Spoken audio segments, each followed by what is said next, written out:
Buenos días a todos, bienvenidos a este encuentro Profuturo en su edición 2022. Le damos la más cordial bienvenida a todas las personas que de forma remota se están incorporando a este encuentro hoy en esta parte de la mañana del 21 de julio del 2022. Le damos también un saludo a quienes de forma presencial nos acompañan el día de hoy. Muchísimas gracias por estar aquí y los invitamos de una vez a participar activamente en el encuentro. Y le damos también un saludo de bienvenida a nuestras distinguidas panelistas que nos van a ayudar el día de hoy y que generosamente han estado dispuestas a compartir su experiencia y sus conocimientos en un tema que nos preocupa y que nos interesa a todos. Bienvenida Sixta Cortés, bienvenida María Francia Arteaga, bienvenida Tibaire Labrador. Sin muchos más preámbulos, yo le doy un pase a Carlos Hernández, gerente de Educación Digital de Fundación Telefónica Venezuela, que los va a saludar directamente.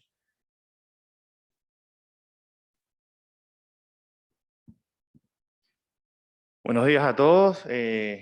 Fundación Telefónica está sumamente complacido de tenerlos aquí de forma presencial y también a todas las personas que nos están siguiendo de manera virtual.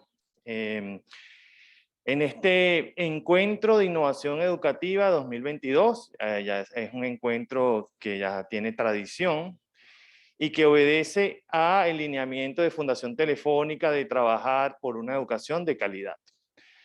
Fundación Telefónica tiene larga trayectoria trabajando en la materia educativa.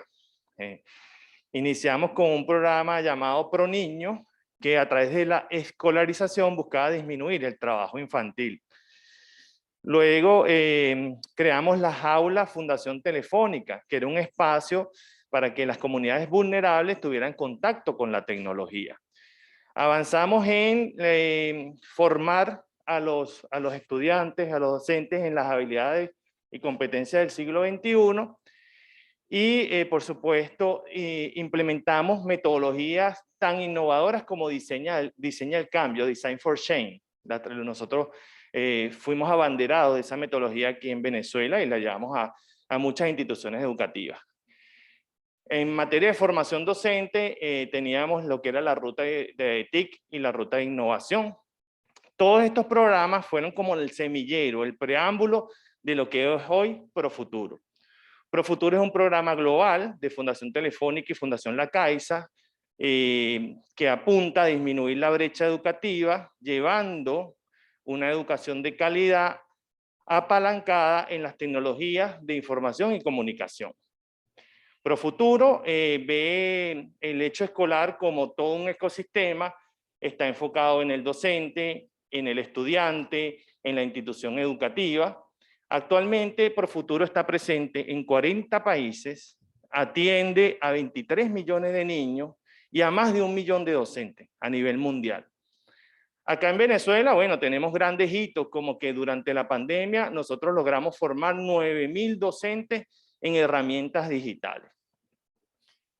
Profuturo Venezuela tiene 5 grandes proyectos. El modelo integral, que es donde entregamos un equipamiento a los colegios y a través de ese equipamiento tiene todo un ecosistema que posee los contenidos, la formación del docente, el acompañamiento e incluso la gestión de clases.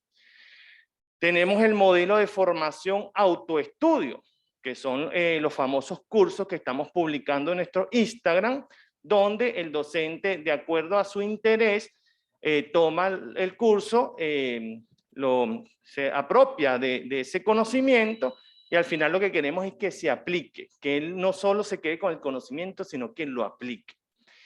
Tenemos las convocatorias, lo que llamamos modelo abierto cerrado. Son convocatorias donde hay un itinerario formativo. Ya eso son rutas formativas donde destaca un programa que tenemos que se llama Docentes Digitales, donde vamos poco a poco introduciendo al docente en el hecho digital. El año pasado, bueno, relanzamos nuestro programa de robótica que tiene 3 grandes ejes: experiencia robótica para que los colegios rápidamente tengan un contacto con la robótica educativa; reto a la innovación educativa, donde ya es un contacto ya permanente. Se le da a la institución educativa una formación y un material de robótica para que desarrollen un proyecto. Y finalmente lanzamos el año pasado la comunidad de robótica venezolana. Asimismo, también hemos innovado en el área de la matemática a través de una aplicación lúdica para la enseñanza de la matemática llamada Oráculo Matemático. Tenemos nuestro programa innovador para la enseñanza aprendizaje de la matemática llamado JUMP, que incluso ahorita lo adaptamos a un formato más analógico para llevarlo a zonas rurales con 2 aliados como Fundación Motores por la Paz y Emblema. Y también surgió naturalmente en matemática una comunidad de docentes alrededor de estas aplicaciones que quieren transformar la forma como se está haciendo o se está enseñando la matemática acá en Venezuela. Bueno, también mensualmente tenemos eventos para los docentes de herramientas de formación en el hecho digital, y tenemos un programa muy innovador, muy peculiar, muy diferenciado con nuestro aliado Shoca de Venezuela, que son los Innova Cineforos. Otra manera de estudiar, reflexionar la pedagogía en diversas aristas. De verdad que ha sido un programa bien interesante y bien nutritivo.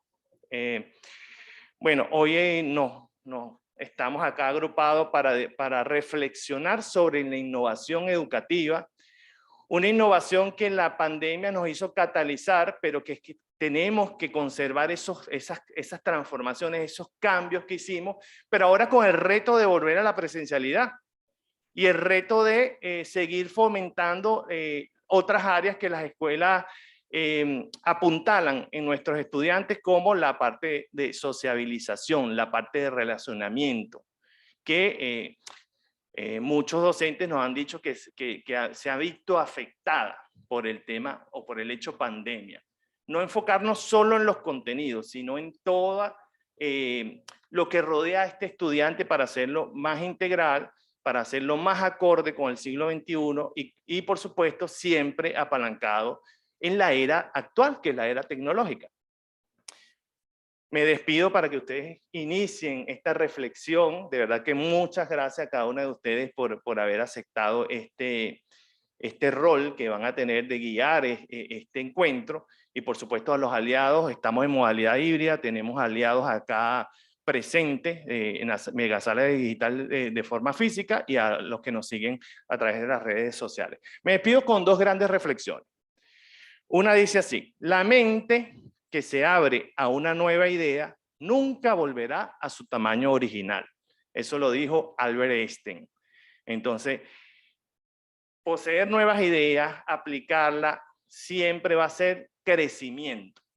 Va a representar crecimiento profesional, personal, y no solo para el docente, sino para sus estudiantes y al final para el entorno educativo. Y la otra gran reflexión es: la innovación educativa solo tiene sentido si creemos en nosotros como maestros, pero en especial si creemos y tenemos fe en nuestros alumnos. Eso lo dijo Jerónimo. Bueno, muchas gracias y bienvenidos a este encuentro. Gracias, Carlos. Gracias. Bueno, contarles un poquito cómo se está adelantando el evento. Tenemos 118 personas conectadas en directo.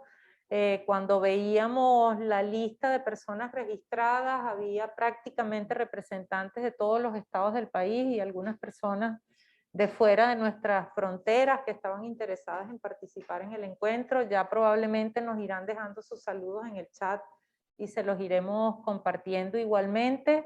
Yo, antes de entrar en materia, quería también saludar entonces a las organizaciones que están aquí presentes, aliadas del proyecto.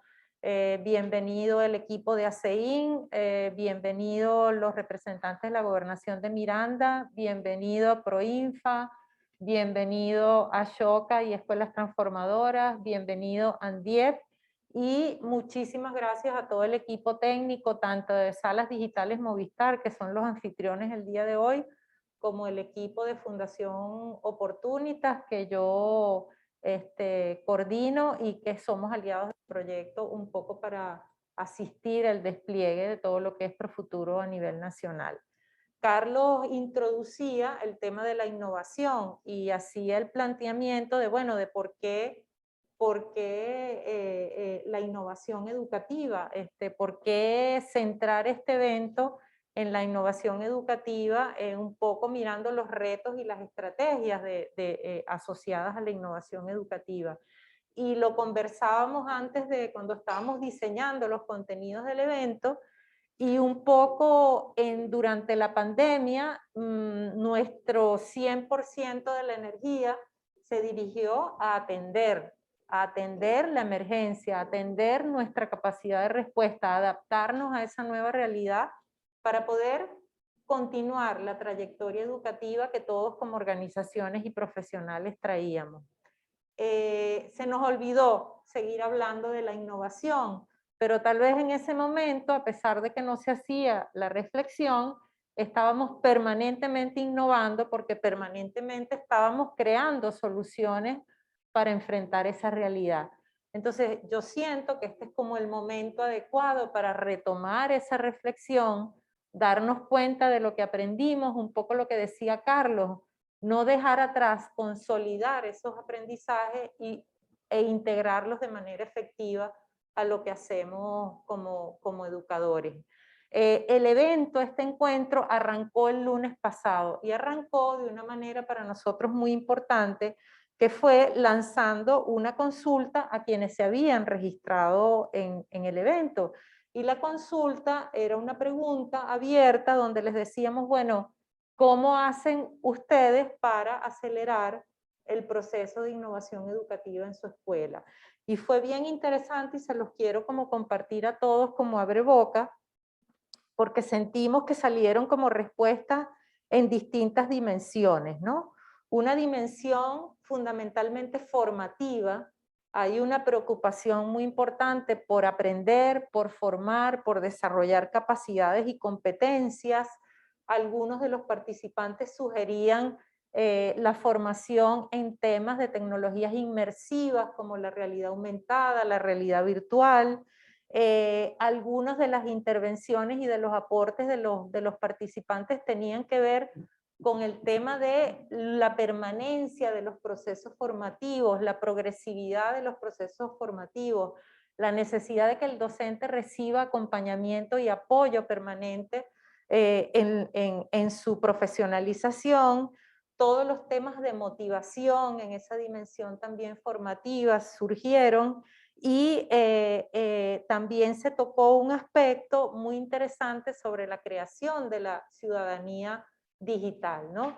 Qué importante es entender bueno, la realidad virtual es un símil de lo que ocurre en el cara a cara, y las mismas normas y acuerdos deberían ser actualizados en función de esa interacción que estamos teniendo en el entorno virtual. Entonces, bueno, ese primer eje formativo de adquirir competencias y desarrollar competencias surgió en el marco de la discusión. Otra de las dimensiones que identificamos en los aportes era como la dimensión pedagógica, ¿no? Cómo alineamos mejor el eje transversal de la tecnología y nuestros proyectos educativos escolares. Cómo efectivamente hacemos el cruce, y creo que todavía allá hay un desafío bien importante de cómo llevar esto al aula, cómo llevarlo no solo en el acto educativo, sino también en el diseño de la didáctica, en la planificación, en cómo pensamos también la gestión escolar, ¿no? Todo también lo que tenía que ver con esa pertinencia de lo que diseñamos en política educativa, en estrategias educativas, en planes educativos y la realidad que está viviendo el docente, también lo comentaron nuestros participantes. Hablar de cambiar paradigmas, todo lo que es el liderazgo escolar como un tema pedagógico muy relevante. Siempre hablamos de la resistencia del docente a la tecnología, pero ¿qué pasa con los directores? ¿Qué pasa con los que diseñan estrategias educativas, ¿no? Y un foco también allí muy relevante en el aprendizaje como basado en experiencia. O sea, ¿cómo es que pasamos de esta cosa como más teórica de hacer cursos en línea, porque todos nos volvimos como unos expertos en hacer formación en línea, y transitamos a la aplicación de estos procesos en el aula? Y una tercera dimensión de los aportes de los participantes que tiene que ver con lo instrumental, tiene que ver con políticas de infraestructura, que el recurso esté disponible para los docentes, este desafío que tenemos todos de la conectividad, que también es un factor importante, no indispensable, pero importante en algunos de los formatos que consideramos cuando estamos trabajando en lo digital. Y digamos, esa necesidad de verdaderamente adaptar las estrategias digitales a los entornos y a los contextos específicos. O sea, yo creo que tenemos que volvernos en una suerte como desastres y hacer diseños a la medida o a la carta, por decirlo de alguna manera, porque los que trabajamos en educación sabemos que no todas las escuelas son iguales, que no todas las realidades son iguales y que no todos también, niños y adultos, tenemos los mismos ritmos de aprendizaje. Entonces, pareciera que también hay una preocupación en, bueno, la estrategia digital, pero ¿qué es eso para mí desde el punto de vista escolar? Entonces, les agradezco muchísimo a los que participaron. Tuvimos alrededor de 100 respuestas a la pregunta que se formuló el lunes pasado, y eso nos nutre un poco el debate que vamos a tener ahora. Cuando pensábamos en el encuentro, Sixta, María Francia y Tibaire, pensábamos en dónde poner el foco en el encuentro. Entonces, cómo mirar la innovación, a partir de qué enfoque vamos a trabajar el día de hoy la innovación. Y se nos ocurrían 3 aristas. Una arista que es la que tiene que ver con los nuevos formatos, o sea, qué cosas realmente ocurrieron en la pandemia, qué cosas diseñamos, qué soluciones creamos, pensando en esas nuevas formas de hacer las cosas en lo virtual, tal vez un poco qué se mantuvo, qué permanece, qué cosas ya quedaron atrás, porque bueno, está allí como un poco el riesgo de volver a la normalidad. Hacemos como mucha referencia a volver a lo que teníamos, a volver. Y bueno, yo sí creo que ocurrieron cosas muy valiosas y muy importantes y muy innovadoras que hay que preservar y consolidar. Ese es un enfoque. La otra dimensión que queríamos abordar era el tema del perfil del docente digital. Que hemos aprendido, dónde están esas competencias, dónde están esas capacidades que tenemos que instalar. Y también nos preguntamos, todos tenemos el perfil para identificarnos como docentes digitales, o sea, todos estamos llamados a trabajar desde allí, o la escuela tiene que también repensar como la manera como organiza el trabajo pedagógico. Y una última dimensión que es, bueno, la gestión de la innovación, ¿quién la hace? ¿Quién hace la gestión de la innovación? O sea, la innovación no se decreta, la innovación ocurre en la realidad. Entonces, el liderazgo escolar allí, ¿qué pasa en la escuela que asume la innovación como una cultura organizacional y que quiere impulsarla? ¿Cómo es ese liderazgo? Entonces, bueno, este encuentro lo vamos a iniciar el día de hoy con nuestra primera invitada, ponente. Yo les voy a presentar de inmediato a María Francia Artiaga. María Francia es docente con más de 40 años dedicada a la docencia y a la investigación. Se desempeñó de forma privada como experta en la atención de las dificultades de aprendizaje. Ha coordinado el área de pensamiento y lenguaje del programa de atención preuniversitaria del Instituto Universitario de Tecnología Dr. Federico Rivero. Coordinó el área de habilidad verbal del programa Igualdad de Oportunidades de la Universidad Simón Bolívar, donde también desarrolló investigaciones sobre la relación entre las operaciones cognitivas, la lectura y la escritura. Dictó cursos en el programa de posgrado de Lingüística Aplicada. Se desempeñó como docente del Departamento de Tecnología de Materiales al frente de los cursos de comunicación y metodología de la investigación. Fue profesora invitada de la Universidad Austral de Chile para trabajar en el Instituto de Lingüística y Literatura. María Francia forma parte en este momento del equipo de una empresa que se llama Arca Learning, que surgió hace 4 años y que tiene como propósito contribuir con docentes e instituciones educativas en Venezuela y en el continente para que desarrollen sus competencias en el aula, en la realidad actual. Durante la pandemia, que me pareció, María Francia, algo bien interesante que nos compartiste en tu reseña, ellos concentraron los esfuerzos en diseñar programas de profesionalización docente. Y una de las cosas que identificaron en ese proceso fue la necesidad que tienen tanto los docentes venezolanos como de toda América Latina en el tema de probar y validar herramientas disruptivas en la facilitación de aprendizaje, especialmente en los temas de lectura, escritura y razonamiento lógico matemático fueron como los focos que ustedes identificaron. Igualmente, una preocupación bien importante en el tema de la evaluación. Han reflexionado mucho sobre los desafíos de la evaluación y especialmente la evaluación asociada a aprendizajes virtuales. Desde Arca Learning tienen un desarrollo en este momento, que es un sistema de evaluación de desempeño de las instituciones escolares, un poco ese sistema de desempeño lo que apuesta es a que los docentes puedan medir logros y puedan medir estándares de logro, pero no solo en lo académico con los estudiantes, sino también a nivel como institucional y de lo que es la vinculación de esa visión de la escuela y los resultados y los indicadores de resultados. Y además Arca Learning, yo que lo sigo, tienen una iniciativa muy interesante que están utilizando como metodología el análisis del error como detonador de procesos de aprendizaje. Y María Francia, nos encantaría que nos compartieras tu experiencia. Bienvenida nuevamente. Muchísimas gracias. Es realmente un privilegio compartir este espacio con los presentes y con los que se conectan con nosotros vía remota.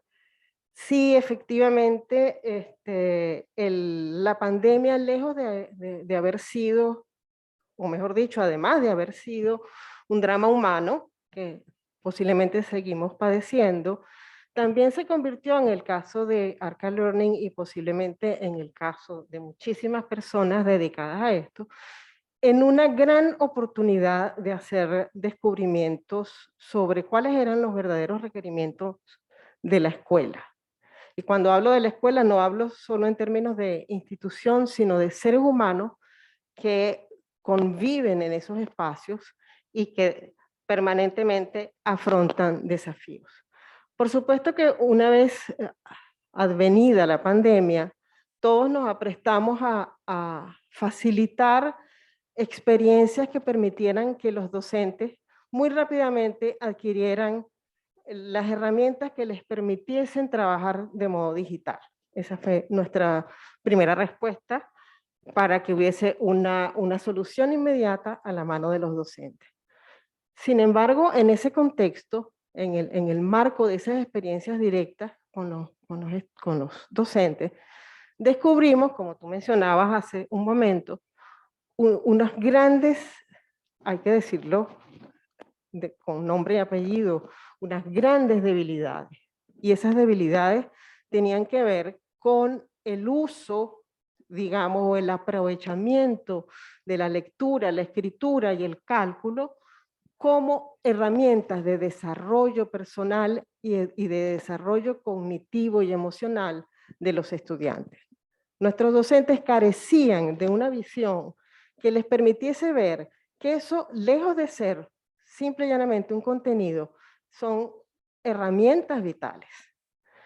Y eso nos impulsó a desarrollar y validar cursos, experiencias como las llamamos nosotros, más que cursos, experiencias muchísimo más vivenciales, muchísimo más cercanas al docente mismo, porque queríamos que en primera instancia descubriera cómo era él como lector, cómo es él como escritor y cómo es él como persona que maneja el lenguaje matemático.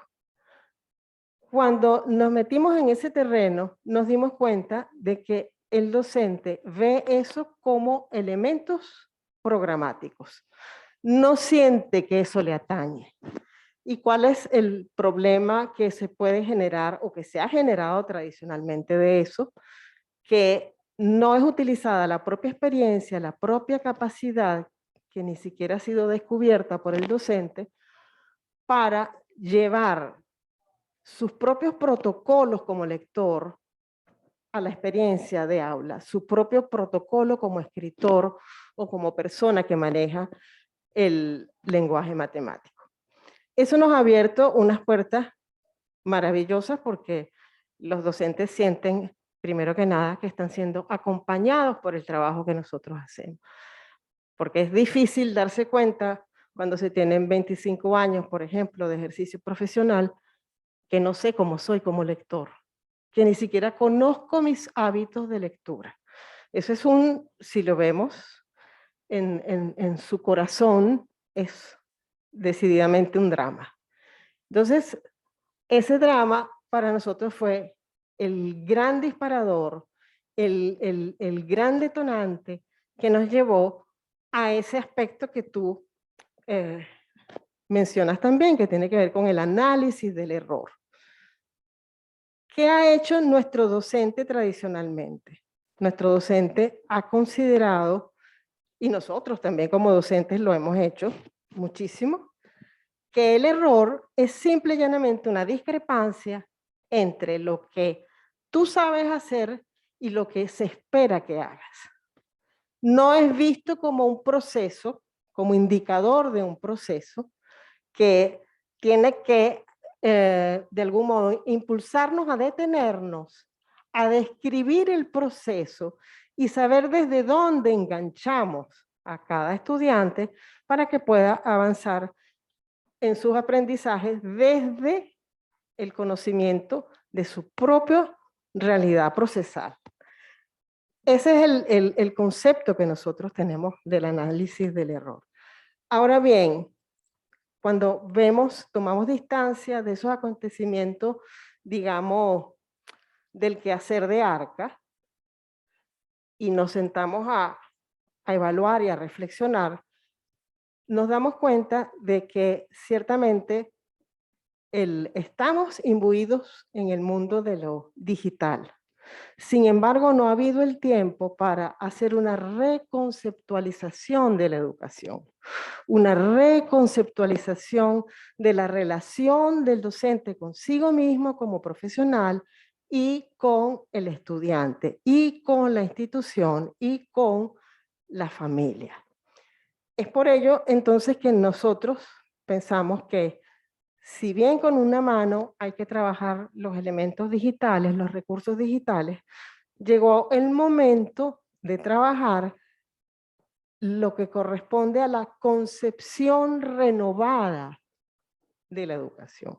La concepción de la educación vista como un proceso que necesariamente rompe las paredes de la institución, que tiene que adentrarse en la realidad del estudiante que está inmerso en un montón de situaciones de las cuales muy pocas tiene control y que necesariamente afectan lo que hace. La afectan positivamente o afectan negativamente. En todo caso, la apuesta nuestra es a volver a pensar en la educación y volver a pensar en la educación en términos de verlo como un proceso humano profundamente, profundamente humano, donde tenemos que acompañarnos, porque también nosotros estamos en un camino de ensayar nuevas herramientas, nuevas soluciones, y para ello necesariamente debemos contar con el apoyo de todos los que estemos de algún modo comprometidos con la educación. Esa es nuestra apuesta. Sí, María Francia, me permito devolverte una pregunta que tiene que ver con, bueno, pensando en esos nuevos formatos para que pueden ser también estrategias y formas de concebir esa triangulación entre el proceso de aprendizaje, el perfil humano de la educación y cómo instrumentamos esa formación. Cuéntanos un poquito de las cosas que crearon, ¿no? De cómo fue ese proceso de diseñar y repensar entonces, luego de que se nos pasó el susto de las primeras de cambio, bueno, cómo nos mantenemos conectados, cuando entonces empezaron a redefinir esos diseños y cómo lo hicieron. Y yo quisiera tomarme unos minutitos para anunciarles a los participantes que les estamos compartiendo vía chat una pregunta, que los invitamos a todos a responder esa pregunta. Y la pregunta dice: resume en 3 palabras las características del aprendizaje de calidad en el nuevo modelo híbrido. Entonces, desde ya tienen el chat, un enlace, por favor, para que a través de Mentimeter, que es la herramienta que estamos utilizando, respondan y nos compartan sus impresiones sobre esta pregunta. 3 palabras, las características del aprendizaje de calidad en el nuevo modelo híbrido. Gracias. Bien, ese proceso fue muy intuitivo en principio, porque antes de la pandemia nosotros pensábamos como una empresa que está dedicada a la capacitación profesional.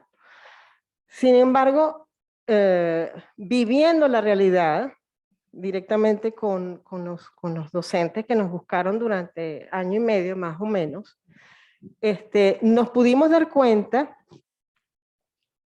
que era el mismo contacto personal directo con el docente lo que nos podía hacer ver con mayor detalle dónde estaban sus verdaderas preguntas, dónde estaban sus requerimientos.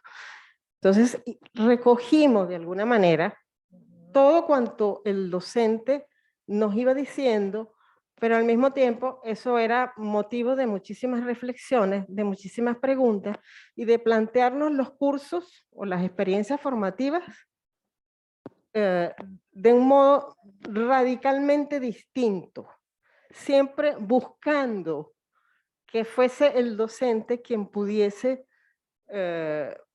participar con su propia experiencia, que era el punto de partida de todo. Su propia experiencia, su propio sentimiento respecto de lo que significaba aprender para él. Eso fue lo que nos permitió, digamos, asegurar de alguna manera que el proceso de renovación o de innovación, es un proceso que surge del acercamiento con el otro, no es una realidad que se imponga como un lineamiento, todos debemos cumplir esto. Es desde abajo, es desde el conocimiento del padre, del niño, por eso nuestro sistema de evaluación de desempeño, que hace preguntas que se meten en el corazón de lo que cada uno de los miembros de una comunidad educativa siente, vive y quiere hacer o sueña. Entonces fue ese camino, si se quiere, de ensayo y error, pero muy afortunado de conocer de cerca al docente, porque hay otro elemento interesante, que es que en este proceso cuando nosotros trabajamos con herramientas digitales durante ese tiempo, año y medio, que lo hicimos de forma gratuita, vista era nuestra respuesta a la emergencia, también hubo muchísimos padres interesados. Tuvimos muchos padres que querían saber cómo ayudaban desde la casa con herramientas que favorecieran el trabajo escolar dentro de la casa. Cuando nosotros incorporamos a los padres, vimos otra faceta del proceso. Y como en las clases virtuales confluían tanto padres como docentes, nosotros podíamos hacernos una visión de por dónde estaban las verdaderas preguntas de la escuela. El trabajo innovativo está, y en eso hay que insistir, está en la inmediatez, está en el reconocimiento del otro, está en la pregunta que se actualiza todos los días, en esa experiencia despierta, que se relaciona con los demás, que busca a los demás donde están, y la escuela allí tiene que romper muchísimos moldes, y nosotros tenemos que ayudar a que la escuela rompa esos moldes. Excelente, María Francia. Me haces como lo que nos compartes, me hace pensar en esa idea romántica que tenemos del innovador como un científico que está contemplando desde el Olimpo la realidad y está allí bullendo con ideas transformadoras, ¿no? Qué interesante lo que dices de entender que la innovación primero es un proceso y es un proceso fundamentalmente humano y que ocurre en nuestra relación con el otro, pero en nuestra relación con la realidad y con el contexto que de alguna manera es la que nos motiva, ¿no? Por allí creo que hay un refrán que dice que la necesidad es la madre de todas las innovaciones, ¿no? Entonces, bueno, bien interesante lo que nos compartes y te lo agradezco mucho y lo vamos a retomar probablemente en la conversación. Yo quisiera darle el paso a nuestra próxima invitada, Tibaire Labrador. Tibaire es docente, se describe a sí misma como apasionada de la educación inclusiva y de calidad, con experiencia en el área de tecnologías educativas para instituciones de todos los niveles del sistema. Es licenciada en educación, mención ciencias pedagógicas de la UCAP, máster internacional en coaching con programación neurolingüística del Instituto Internacional de Estudios Globales para el Desarrollo Humano, que es una iniciativa de la Unión Europea con Fundación Centro UNESCO. Tiene un máster en educación abierta y a distancia de la Universidad Nacional Abierta. Es profesora actualmente en la Facultad de Ciencias de la Educación en las áreas de desarrollo humano, diversidad en el aula y planificación didáctica. Es profesora de evaluación de los aprendizajes. Está, digamos, vinculada al Centro de Ciencias Pedagógicas de la universidad. Está también, forma parte de Fundación Mano Amiga como secretaria general y directora de proyectos educativos, ejerciendo funciones de líder de equipo, facilitadora para la actualización profesional de personal docente y directivo, y ya nos dirás, Tibaire, qué otra cantidad de cosas más haces, ¿no? Porque yo hice una síntesis de la experiencia de ustedes tres y me costó mucho como lograr esa síntesis, ¿no? Entonces, bueno, bienvenida Tibaire, les recuerdo que está por allí circulando la pregunta, los que puedan participar nos dejan sus impresiones por allí. Muchísimas gracias, Gina. Bueno, buenos días. Gracias a todos por estar acompañándonos, tanto a la distancia como aquí, y a mis compañeras panelistas que por fin estamos reunidas tantas veces que nos hemos visto en la virtualidad, pero voy a hacer lo posible bajo este esquema presencial. Bueno, inevitablemente, Gina, debo confesar que en la medida en la que Gina ha venido hablando y después escuchando a María Francia, pues yo tenía que ir tomando notas para tratar de ir como dando un poco más de estructura a un conjunto de ideas que estoy segura que las tres nos trajimos para poder desarrollar nuestros distintos aspectos, pero como decíamos, o sea, estos espacios de intercambio siempre dan mucho para ofrecer.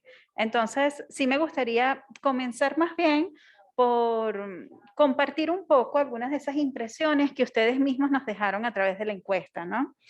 Fíjense, porque además me da como los insumos perfectos para comenzar a hablar sobre ese perfil, ese del docente digital, ese aspecto que queremos desarrollar un poco en mi participación.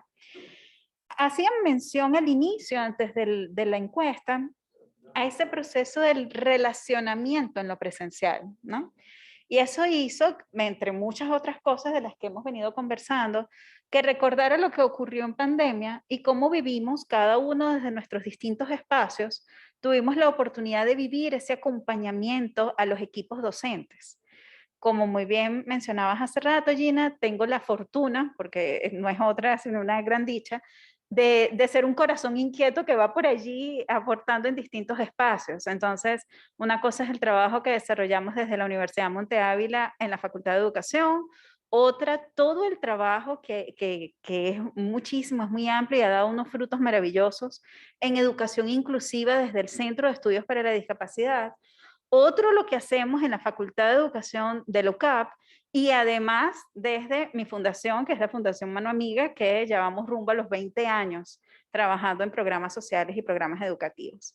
Ahora, ¿qué ocurrió en pandemia? En pandemia ocurrió que la academia, por supuesto, se centra, las universidades se abocan a generar procesos de consultoría bajo estructuras que ya ellos tenían o nuevas estructuras que se crearon, para poder acompañar, así como el recorrido maravilloso que nos mencionó Carlos en un inicio, para poder acompañar a esos grupos docentes, tanto en su personal directivo como en el grupo docente que está directamente en las aulas, pero sin embargo, por lo menos en mi caso, pasa lo que suele ocurrir con la academia, ¿no? Son procesos un poco más burocráticos, nuestra participación como facilitadoras queda allí, pero entonces me sumo a lo que mencionaba María Francia.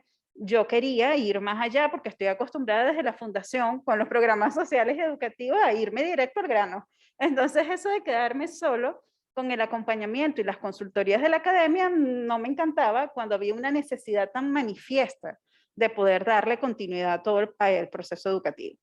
Así es que con la fundación nos abocamos y creo que muchos, mientras que otras familias, otros profesionales se vieron en ese abismo a lo mejor de la pandemia, en que tuvieron oportunidad de limpiar la casa, de reinventar muchas cosas, muchos de nosotros no teníamos esos respiros porque nos abocamos demasiado a poder brindar el acompañamiento a los docentes. Y así lo hicimos desde Fundación Mano Amiga.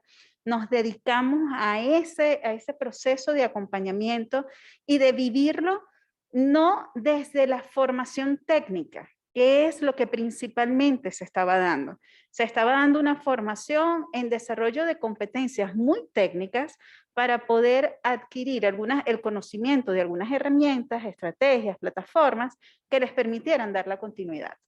Desde la fundación no lo queríamos vivir así porque esto no era, o sea, por supuesto que la situación de la pandemia era nueva, era inédita en todo el mundo, pero la formación en las competencias digitales no eran nuevas para la fundación. Nosotros teníamos un programa de formación desde hace muchos años que está dividido en tres niveles.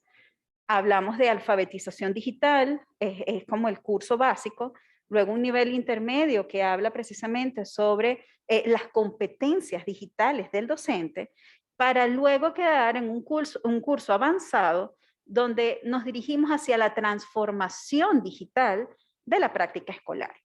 Entonces, desde siempre veníamos trabajando en esto como un proceso. Entonces, parte de la alarma que se nos despertaba era que en esta continuidad que se quería dar para poder resolver el problema que se estaba manifestando, pues se centraron mucho en la parte técnica y nosotros desde la fundación queríamos arropar desde el proceso, desde ese proceso de transformación que además garantizara que pudiera ser más perdurable a lo largo del tiempo y que no cayéramos un poco en la situación que estamos teniendo hoy en día, en cierta medida, que es que volvimos a la presencialidad y entonces muchas de esas competencias y muchas de esas habilidades que se lograron desarrollar están quedando allí como a un lado, ¿no? Entonces, parte de vivirlo como un proceso, nos permitía humanizar la modalidad a distancia. Y en eso hacíamos muchísimo énfasis y dábamos un entrenamiento en función de fases. Para poder humanizar el proceso en esos encuentros sincrónicos, indistintamente de la plataforma, el recurso que pudiéramos utilizar. Fíjate que en la encuesta, cuando hablabas de cómo innovar, me quedé encantada porque lo dividieron como en dos componentes, la dimensión formativa y la dimensión pedagógica. Bueno, lo formativo obviamente es lo que estuvimos viviendo y muy especialmente ahorita estamos culminando un curso de formación también desde las consultorías, en este caso de LUCAP, y el módulo que me tocó dar a mí fue, el que me asignaron, fue educación abierta. Y la educación abierta precisamente lo que busca es entender esas actividades extramuros. O sea, no podemos seguir pensando que vamos a vivir procesos dentro del sistema educativo solo centrados en el aula de clases. Sobre todo cuando vivimos en contextos vulnerables. Mientras más vulnerable, más educación abierta tenemos que propiciar, ¿no? Bien orientada, con todos los agentes involucrados. Y cuando hablabas de la dimensión pedagógica, pues ahí estaba otra vez, yo encantadísima escuchándote, porque la manera de poder hacer perdurable todo este proceso de transformación e innovación con calidad educativa es vivir la incorporación, formaba parte de esos cursos que dábamos antes de la pandemia, vivir la incorporación de las tecnologías educativas desde la dimensión pedagógica. Y esto pasa por entender que las tecnologías educativas han evolucionado, que como muy bien dice Cavero, quienes somos seguidores de todo el área de tecnología, sabemos que Cavero, García Aretio se convierten en algunos de nuestros padres en este área. Cavero dice, las tecnologías educativas son vivas y además son polisémicas. Son vivas porque se transforman, evolucionan a lo largo en la que también evoluciona la humanidad. Y polisémicas porque se le atribuyen distintos significados mientras que van evolucionando. Entonces, ya hoy en día nos encontramos en una evolución que ya no deberíamos estar hablando de las TIC, ni siquiera de las TAC, ni siquiera de las TEP. Estamos frente a las redes neuronales artificiales. Entonces, tú dices, oye, tenemos que entender que estamos frente a una brecha muy amplia, pero también un reto que sin lugar a dudas nos impulsa a seguir avanzando.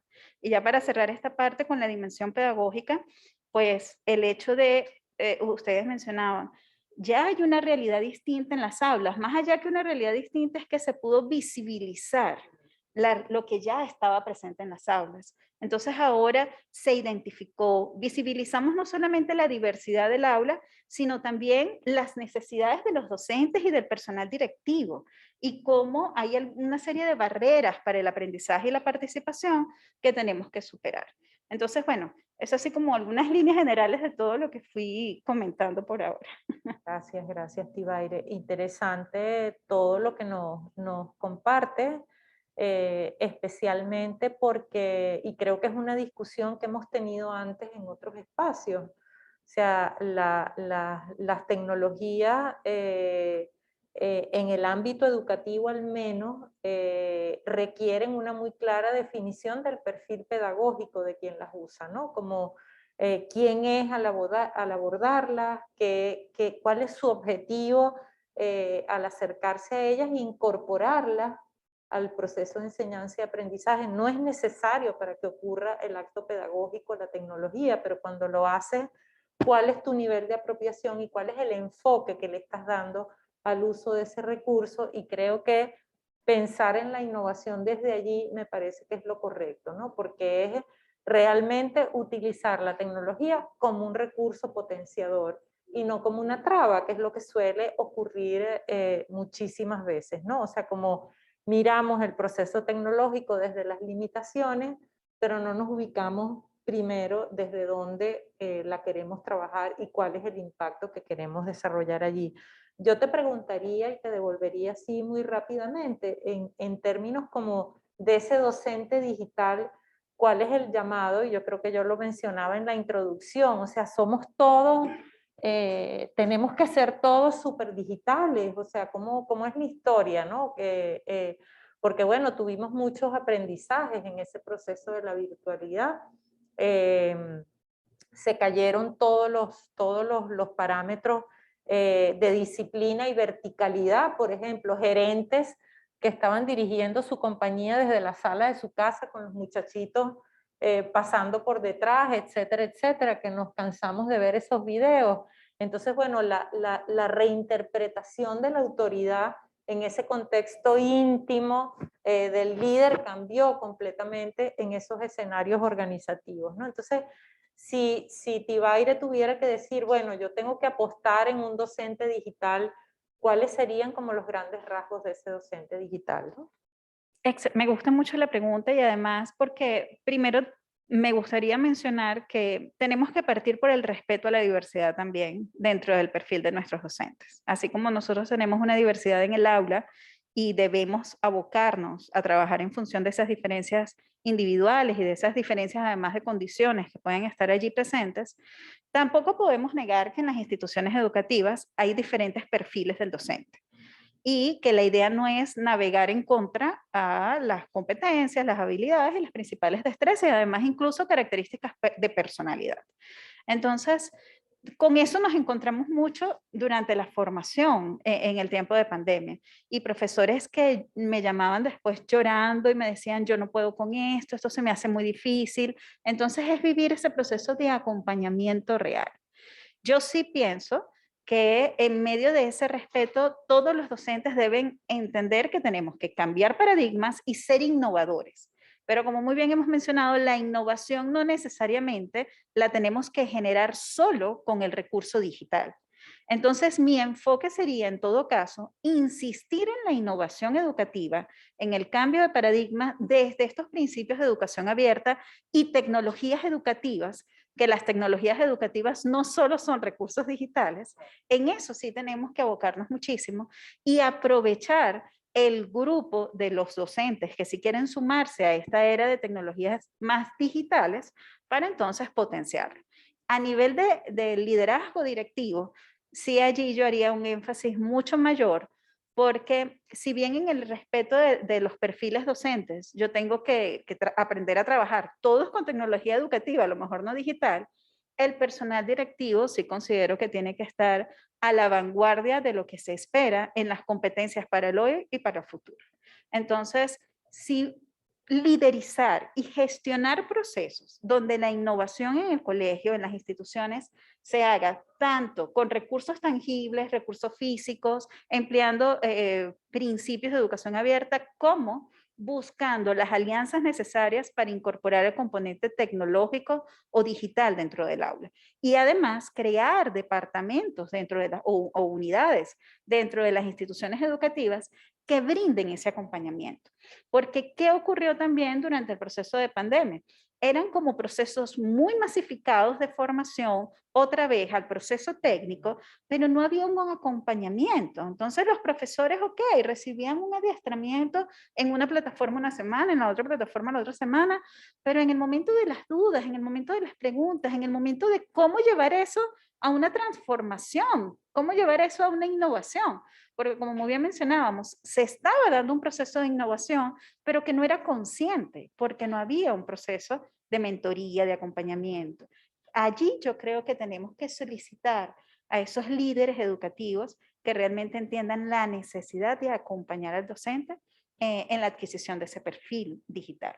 Bueno, gracias Tibaire. Eso me da pie como a destacar un factor diferenciador que tiene el proyecto Profuturo, que es justamente el esquema de acompañamiento pedagógico que se plantea, porque si no es quedarse en lo instrumental y no pasar al momento en el que queremos generar cambios en el salón de clases y en las formas de ser y de hacer de los docentes. Entonces, bueno, hay una apuesta muy fuerte desde Profuturo para generar procesos de acompañamiento pedagógico, no solo en la fase formativa, sino también en esa fase de transferencia y de incorporación del recurso a la escuela, que yo los invitaría a que no se lo pierdan, porque es la parte como más sabrosa, o sea, lo que ocurre en el terreno y cuando uno puede ver efectivamente cómo se transforma una dinámica en el aula cuando introduces un elemento de tecnologías educativas, porque lo acabas de decir tú muy bien, no es la tableta la que está generando el cambio, es el contenido, es la invitación que tiene esa tableta como parte de sus componentes, ¿no? Muchas gracias, Tibaire. Qué bueno, te voy a pedir que me compartas la síntesis que hiciste porque está muy buena. Sixta. Sixta Cortés, y lo conecto con lo que tú mencionas, ¿no? ¿Qué pasa con el liderazgo, ¿no? En estas cosas de innovación. Hemos discutido en muchísimos encuentros anteriores, no puede haber un docente innovador en un contexto verticalizado, ¿no? De toma de decisiones. Entonces, bueno, que amerita del liderazgo crear condiciones para que se dé la innovación. Sixta Cortés es una apasionada de la acción y educación comunitaria. Ha cooperado desde la adolescencia en el trabajo con niños, jóvenes y comunidades de base asociadas a la Iglesia Católica. Egresada del Instituto Pedagógico de Caracas como profesora de educación comercial. Realizó una especialización en finanzas públicas en la Universidad Santa María. Tiene estudios de posgrados en la Universidad Católica Andrés Bello en el área de educación, mención procesos de aprendizaje. Sixta ha desarrollado carrera por alguna de las instituciones de educación católica más prestigiosas del país y fuera de las fronteras, Fe y Alegría, ABEC, y durante 29 años fue directora, porque sumé y resté, en tu perfil, directora de la Escuela Canaima, con la cual sigue vinculada como voluntaria a cargo de la dirección de la Fundación Educacional Escuela Canaima. También es miembro fundador del grupo activo comunitario Utopía. Sixta, la invitación es a que nos ayudes a reflexionar un poco sobre ese tema del liderazgo, el liderazgo escolar, porque bueno, cuando hablamos de agendas digitales pensamos en la innovación como un proceso que podemos de alguna manera con una suerte de varita mágica decidir. Y algo de lo que decía Tibaire me hacía pensar en que solemos nosotros mismos limitar nuestra manera de acercarnos a la innovación pensando en que radica en el recurso, y resulta que podemos innovar en procesos de relacionamiento, cómo cambiamos nuestras maneras de relacionarnos con los actores que están en el entorno. Ahí puedes hacer innovación y no necesitas la tableta. Cómo tomamos decisiones, cómo gestionamos recursos. Eso que es ese entorno de interacciones tan complejas que quedan en el entorno escolar, en el contexto escolar, que es los padres y representantes. En la pandemia quedó evidenciada la limitación del tutelaje académico, que estábamos de alguna manera transfiriendo a actores que no estaban entrenados para eso, ¿no? Entonces, ¿cómo resuelve un director eso? ¿Cómo además se permite innovar y se permite aceptar que en su escuela hay maneras distintas de hacer las cosas? Qué reto, ¿no? Buen día. De verdad, gracias Gina por toda esa introducción y también además por la invitación. Un gusto también estar con ustedes aquí. Las iba escuchando y pues de alguna manera uno va como haciendo la fotografía de lo que ya vas viviendo y de cómo las cosas se van dando en nuestros entornos, y además de ver también como las oportunidades de ver en lo que está haciendo el otro que puede beneficiarnos a nosotros, ¿no? Y yo sí creo que pues nosotros como directores de centros educativos, miembros de esos equipos que están en nuestros centros, pues nos ha tocado de alguna manera pues hacernos al sitio donde estamos. O sea, creo que lo primero pues ha sido eso, ver en dónde estamos, y a lo mejor no partimos necesariamente pues de esa formación que hemos podido adquirir a lo mejor en la universidad o de lo que hemos vivido, sino que pues ver qué es lo que tenemos, con qué contamos. Y eso pues a mí me dice desde la Escuela Canaima, que ha sido pues mi mayor experiencia y vivencia, o sea, más que a lo mejor como directivo, pues vivir y disfrutar, ha sido un disfrute realmente todo lo que hemos podido vivir allí, ¿no? Y lo que hemos podido compartir. Hablamos de un director, hablamos de un liderazgo, y sin embargo, pues uno hace el esfuerzo y creo que nos va dando resultados, ver cómo estamos en ese tú a tú, ¿no? O sea, pues yo en este momento pues tengo la función directora pues de este centro educativo, pero también pues soy docente y soy compañera y me disfruto muchísimo pues convivir pues con los muchachitos, con nuestros representantes. Yo siento que no porque sea la Escuela Canaima, ¿no? Sino que la historia de la historia Canaima nos ha llevado a ir viviendo pues cosas distintas.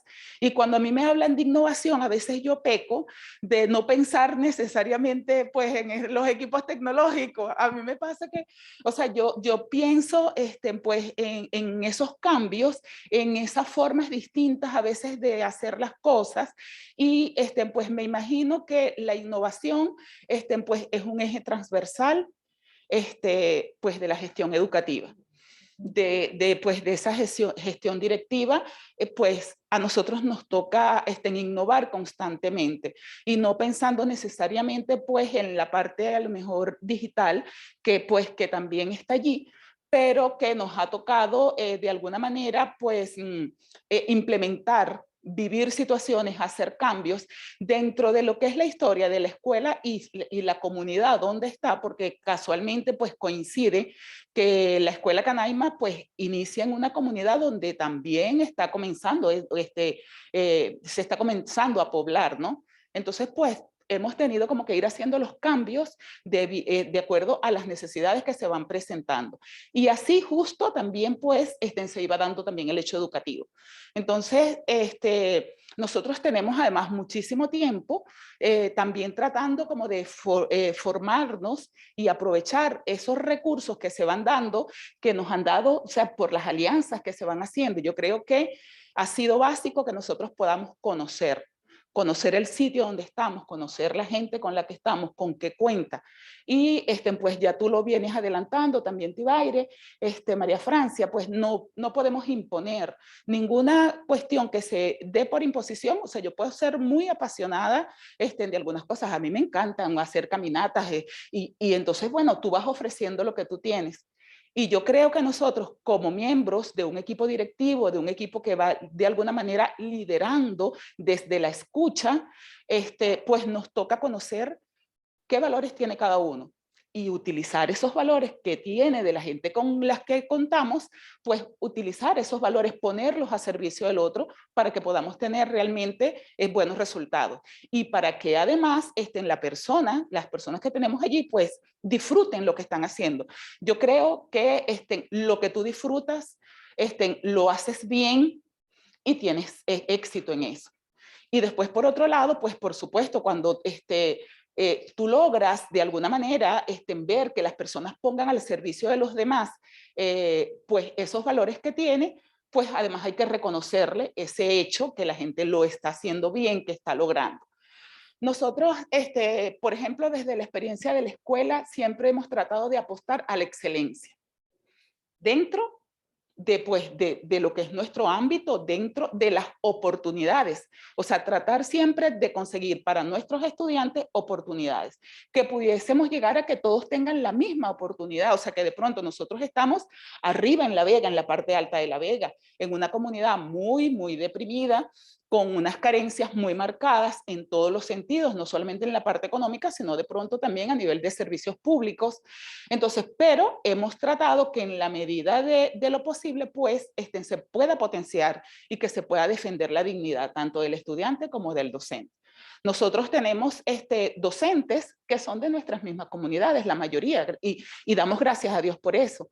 Hemos descubierto también que valorar el espacio, o sea, promover que ese es un espacio maravilloso y que la gente necesariamente para surgir, para hacerlo bien, para superarse, no tiene que salir necesariamente de la comunidad, sino que estamos viendo cuáles son esos valores que tú puedes tener y que además tú puedes desarrollar allí mismo.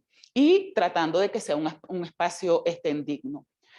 Nosotros vamos viendo de alguna manera, yo sí creería que cuando hablamos a veces de excelencia, o sea, nosotros creemos que el hecho, o sea, todos somos distintos y todos tenemos oportunidades distintas, aunque tratemos en la medida de lo posible, ¿verdad? Que se le puedan dar oportunidades tanto a los docentes como a nuestros niños y a nuestra familia.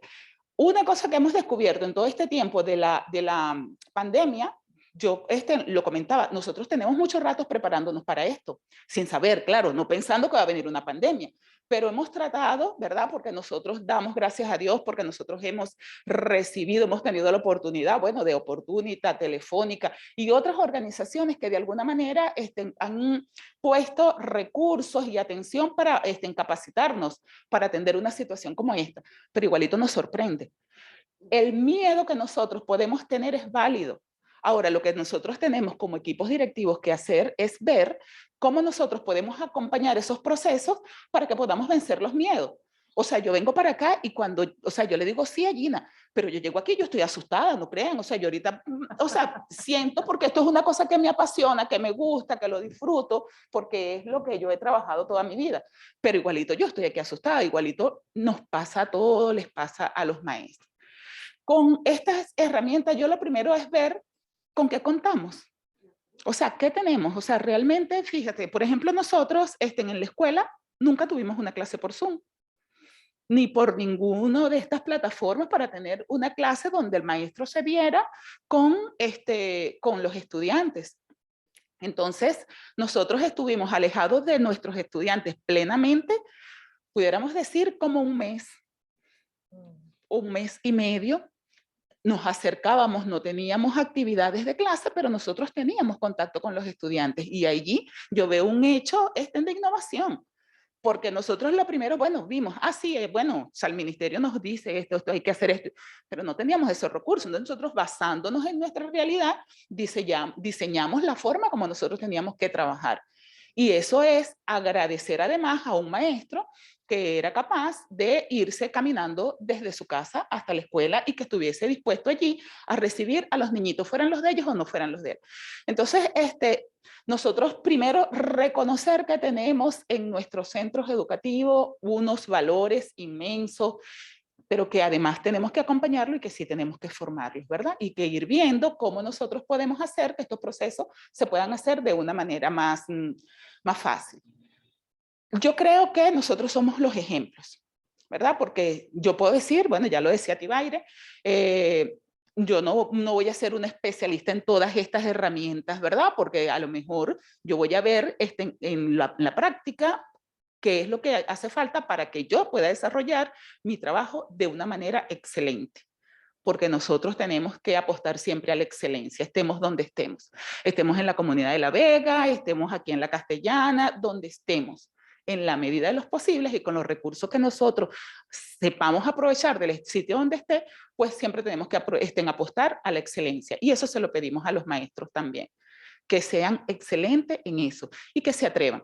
Y que bueno, que el que tiene más miedo, el que no es tan lanzado, nosotros tenemos maestros que sí, que todo lo ven hacia la primera y lo van haciendo, pero tenemos otros que a lo mejor tú tienes que ir llevándolo, acompañándolo, y hay otros que no van a utilizar nunca, nosotros tenemos en la escuela, nunca van a utilizar esas herramientas.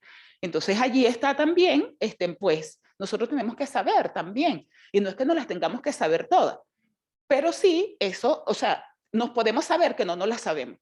Y como no nos la sabemos, pues vamos a ver quién es el que se sabe, el que a mí me hace falta, para que me apoye y para que el proceso se pueda dar de una manera más ideal, que no sea atropelladora, ¿verdad? Porque no hay una cosa más dura que tú quieras imponerle las cosas a la gente, porque sí.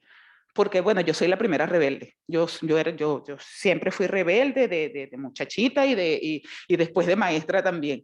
O sea, una rebeldía sana en el sentido de que se podía construir y se podían hacer cosas buenas. Y entonces yo sé que también me puedo encontrar con gente así. Y entonces, y esa gente es maravillosa. Esa gente rebelde son las que nos retan y son las que nos llevan a ver, ah, bueno, cómo es que lo tengo que hacer y cómo tengo que cambiar. Y no tener ese temor, ¿verdad? Porque yo puedo dar una idea, pero resulta que a lo mejor la idea que yo di, esa la mejoraron o a lo mejor no la usaron en ningún momento, porque dijeron, mira, no, si eso no es así, yo creo que es esto. Entonces también tenemos que tener esa apertura también de escucharnos y ver eso. Entonces, ver cada cosa como un caso, una cuestión diferente. Una cosa es, nosotros siempre presentamos y decimos, la escuela es un centro de formación, y empezamos no solamente por formar a los estudiantes y a los representantes, sino que formarnos nosotros mismos. Nosotros hemos tenido en la historia, nuestra escuela es una escuela cristiana católica, llevamos un trabajo ecológico, ¿verdad? Que ahorita está, justamente estos tiempos de pandemia también nos hicieron parar y vemos cómo tenemos nosotros que reinventarnos, y es esa revisión continua de ver cómo lo estoy haciendo y qué es lo que, porque a veces nosotros tenemos nuestro cuadro y como nosotros tenemos un decálogo de que así lo venimos haciendo durante este tiempo, a veces no queremos salirnos de allí. Y bueno, nos toca a nosotros también salirnos del momento, de la forma, ¿verdad?, de ese cuadro en el que nosotros tenemos, y ver cómo las cuestiones se van dando de otra manera, abrirnos nosotros. Porque claro, el equipo directivo no es que no se la sabe toda más una y tiene la palabra cierta. Entonces, yo sí creo que nosotros somos ahí como ese motivador. Estamos viviendo unos tiempos muy complicados. Yo creo que no vamos a volver a lo que es una total presencialidad, porque, por ejemplo, nuestros maestros se tuvieron que inventar mucho. Nosotros venimos inclusive de un proceso desde 2016 para acá muy duro en la parte económica, en que nosotros como escuela damos gracias a Dios porque en medio de todo nosotros no tuvimos una pérdida de personal, una rotación de personal tan elevada como podíamos ver que se daban en otros colegios y en otras zonas, inclusive colegios cercanos. Sí, a nosotros sí se fueron docentes en algún momento, pero yo creo que eso también está en ese reconocimiento que tú lo haces, en ese gusto, en ese endulzar. Yo tengo que recordar siempre a Isabel Castellano, pues la hacedora de alguna manera de la escuela Canaima, porque ella decía que cuando aquí la gente viene le echamos unos polvitos, y de verdad, y esos polvitos es tratar a la gente con cariño, reconocer que son valiosos, que los necesitamos, que nosotros sin los maestros, sin nuestros representantes no somos nada tampoco. Ahorita mismo, o sea, ¿cómo nosotros volvemos? Conversábamos en la escuela, esos representantes que estuvieron haciendo tarea todos los días. Yo digo, no, nosotros tenemos una bendición porque nuestros representantes apoyan y acompañan el proceso en la escuela. Pero esto de hacer tareas y todas esas cosas, eso es nuevo para nosotros también. Entonces ya yo no quiero perder esa cancha que nosotros ganamos allí. Entonces yo decía, no, pero no lo podemos dejar, que después que ellos ya acompañaron en tareas, nosotros, por ejemplo, en la escuela, la mayoría de muchos representantes nuestros no tenían un nivel de formación académico. Eso, gracias a Dios, en la historia de la escuela también ha mejorado, pero ahorita nosotros tenemos que seguir utilizando esos recursos. Entonces no podemos simplemente decir, mira, ya volvemos a la presencialidad y volver a lo de antes. No, porque estamos en una vida nueva realmente y tenemos que prepararnos y acondicionarnos para eso. Gracias, Sixta. Interesante, y rescato mucho de lo que nos compartes como experiencia, la necesidad de trabajar la innovación desde tu propia competencia innovadora, ¿no? Como de mirarte a ti y decir, bueno, esto está alineado conmigo, o yo tengo que apoyarme en otros, ¿no? Creo que lo planteábamos, pues la innovación como un proceso que es un proceso colaborativo que se da en un contexto escolar, y me parece fantástico que hayas partido de tu reflexión y además que nos digas eso, pues al final el director de la escuela, el equipo directivo, es una suerte de catalizador de lo que debe ocurrir. El director debe crear las condiciones para que eso que queremos ocurra dentro de la institución educativa, y pasa por reconocer lo que hay, los recursos que tenemos, etcétera, etcétera. Yo quería compartirles los saludos que nos están dejando en el chat. Hay creo que hasta gente conectada de España, desde Madrid, de otras latitudes del país, y están dejando algunas preguntas, unos elementos que tú mencionabas también, Sixta. Y la pregunta es para las tres, para muy brevemente, si quieren compartirnos su opinión al respecto. Y mientras yo les comparto las preguntas del chat, estamos habilitando una última pregunta, que es que nombre 3 aliados indispensables para la escuela del siglo XXI.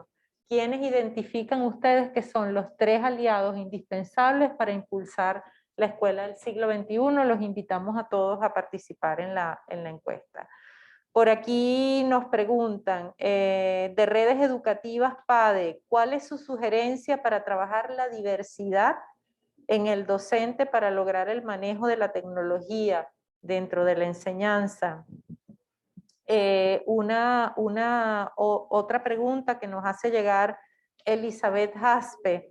¿Qué hacemos? ¿Qué va a pasar con las escuelas que no cuentan con el recurso tecnológico? ¿Y cómo planteamos entonces la innovación desde allí, desde esa limitación? Aura Marina Rangel, ¿qué hacer con esa habilitación en los temas de lectura y cálculos básicos, que a veces sentimos que es problema del niño y resulta que es el docente que no tiene como los elementos para propiciar ese aprendizaje, ¿no? Y cuál es la mirada, qué opinión tienen ustedes de las etapas tempranas. Nos deja Yelitza Perdomo una pregunta que dice, bueno, la educación híbrida para el nivel primario, para los niveles de la etapa temprana de aprendizaje, ¿cómo podemos abordar ese tema? Y lo dejamos hasta allí. Brevemente cada una, si hay alguna cosa que quiera puntualizar. Tibaire, tienes el micrófono, así que... Me lo pasaron. Chévere, tomé nota de 4 aspectos, voy a hablar de 3 de ellos y les dejo a ustedes los otros 4 igual. Empezando por el tema de la diversidad. Desde Fundación Mano Amiga tenemos un diseño ya de un programa de formación dedicado al diseño universal para el aprendizaje, que es el que nos permite realmente trabajar con una educación inclusiva, entendiendo el verdadero concepto de diversidad en el aula. De hecho, ayer estábamos en horas de la noche, estábamos inmensamente felices porque esta es una alianza que pudimos hacer Fundación Mano Amiga y el Centro de Innovación Educativa de LUCAP, y ayer cerramos ese curso en diseño universal, culminó, y bueno, los participantes, escuchar su testimonio, cómo fue su recorrido, fue realmente satisfactorio, porque te permite reconocer los conceptos y la puesta en práctica para hacer posible a través de los principios del DUA una educación verdaderamente inclusiva que reconozca la diversidad, pero que vaya directamente a atender esas planificaciones y esa puesta en práctica realmente en atención a la diversidad. Por otra parte, por lo menos con las edades más tempranas.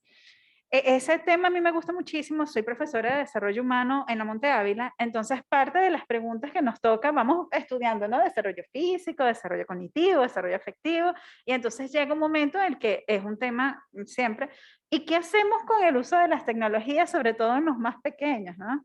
Entonces ahí también hay toda una serie de investigaciones, de estudios centrados en neuroeducación que nos permiten atender y entender desde qué edades se puede incorporar el componente tecnológico en nuestros niños. Hay una serie de recomendaciones de no hacerlo como algo sistemático antes de los 3 años de edad, muy diferente a lo que ocurre en la puesta en práctica, que los papás, bueno, como un paliativo en medio del manejo del ocio, suelen recurrir a darle una tablet o un celular ya desde muy chiquitos. Y específicamente en cuanto a la pregunta del sistema híbrido, nada sustituye en la educación de la infancia, de la niñez temprana, niñez intermedia, nada sustituye lo presencial. ¿Okay? Eso en primera instancia. Nuestros niños necesitan su educación presencial. Ahora, lo presencial no quiere decir que dejemos a un lado los entornos virtuales de aprendizaje. ¿Okay?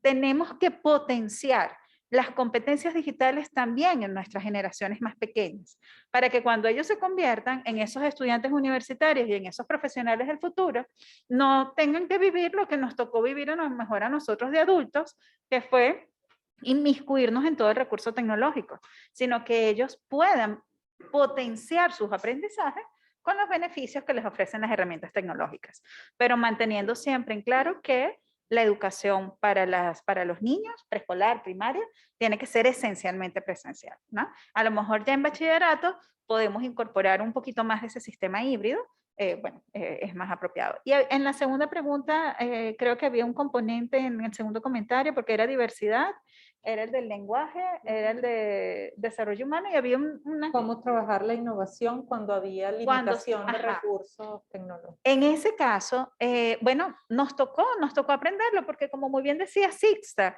ajá, ¿qué pasaba en los contextos en los que no teníamos estos recursos, ¿no? Entonces era transformar, buscar siempre la alternativa a partir de esa situación, de ese reconocimiento de los recursos que tengo al alcance. Los profesores muchas veces se sorprenden cuando ven que son capaces de hacer a lo mejor todo un sistema pictográfico, un sistema alternativo de comunicación con sus estudiantes a partir de material desechable, porque pensaban que los sistemas aumentativos y alternativos de comunicación solo eran con el recurso digital. O sea, es cuestión de sentarnos, acompañarnos, reconocer esa situación actual, con qué recursos humanos, materiales contamos, y a partir de allí siempre se busca el proceso de innovación. Es complejo porque siempre queremos ir como más allá, ¿no? Más aprovechar lo contemporáneo y lo digital, pero sí es posible buscar siempre darle la vuelta. Nosotros durante la pandemia dimos muchas vueltas a poder ajustarnos a las realidades de cada contexto. Sí, gracias Tibaire, y efectivamente hay que empezar a entender la innovación como un proceso multidimensional, ¿no? La innovación en ese estadio implica también un proceso de adaptación. Muchos de nosotros con el mismo celular que teníamos logramos hacer cosas. ¿Por qué? Porque recursos que ya veníamos utilizando de una manera, sencillamente empezamos a utilizarla de otras 3 y 4 formas que no habíamos visto antes del proceso de distanciamiento. Entonces no necesariamente es cambiar el recurso tecnológico, es adaptar la función o la forma como estamos utilizando ese recurso tecnológico. Entonces yo creo que, pues bueno, lo decían ustedes, la cosa es como medio intuitiva al principio, nos damos unos tortazos y luego seguimos adaptando lo que ya tenemos, que yo creo que también es una forma de hacer innovación. ¿Quería, María Francia, agregar algo? Quería... Tenemos bastantes preguntas, quería Ay, Dios mío. de... Quería de alguna manera insistir en el hecho de que la innovación es una pregunta fundamentalísima a título personal. Y en todo caso, la primera pregunta que sobreviene es ¿para qué innovar en educación? Porque pareciera que estamos empujados a innovar por razones globales. En el caso venezolano, porque es que tenemos que poner los pies sobre la tierra, tenemos que pensar que el imperativo es innovar para transformar comportamientos que sean comportamientos más cónsonos con lo humano, más cónsono con lo social y más cónsono sin duda alguna con la producción de bienes para todos, y bienes entendidos como bienestar para todos. Ese es el verdadero dictum de la innovación, ese es el verdadero norte de la innovación, generar de algún modo actitudes entre los seres humanos formados para que puedan ser capaces de verse a sí mismos, capaces de encontrar sus herramientas para transformar realidades y para ser parte de todo aquello que construye bienestar para todos. Ese es el norte de la innovación. En ese caso, agrego muy brevemente, que si nos volvemos volvemos nuestra mirada al caso venezolano, nos vamos a encontrar con que, un dato bien interesante, que hizo la Federación Venezolana de Maestros hace aproximadamente año y medio, solo el 94% de los docentes venezolanos carece de una herramienta que pueda ser aprovechada digitalmente. Nosotros no podemos saltar por encima de eso. ¿Qué tenemos que hacer? Convertir al maestro en un gestor de la búsqueda del aprovechamiento de la realidad que tenemos para convertirla en aprendizaje. Porque no todas las veces vamos a tener recursos de ningún tipo. Entonces es tener una mirada que aproveche la esquina, la arañita, el sucito, como un detonante de nuevos aprendizajes.